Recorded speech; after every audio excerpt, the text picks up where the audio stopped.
Parang ikaw to, itong sa babasahin natin susunod.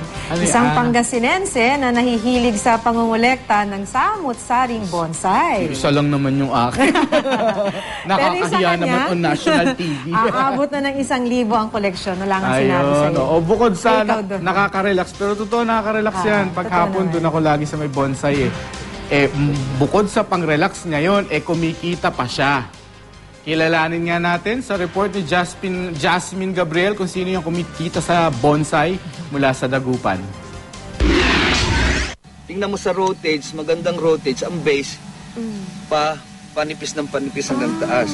Okay, kahit straight yan, kung tapered, may punto sa judging yon.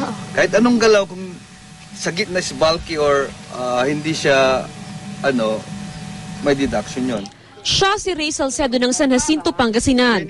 Sa sobrang pagkahilig niya sa halaman, aabot na sa 1,000 ang bonsai niyang inaalagaan.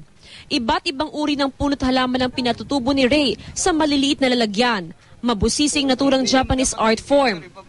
Kinakailangan ng disiplina at dedikasyon sa pagdilig, pagputol at pagbabaluktot ng mga sanga para tumubo ng maikli ang mga halaman. Kwento ni Ray, nagsilbing stress reliever niya ang pagbobonsai. Yung salitang mahirap, sasabihin ko, hindi madali.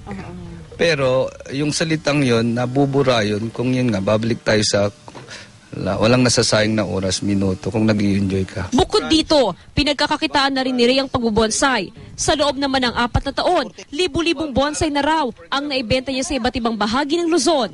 Naglalaro sa 100,000 piso hanggang 300,000 piso ang halaga ng pinakamagagandang bonsai ni Ray.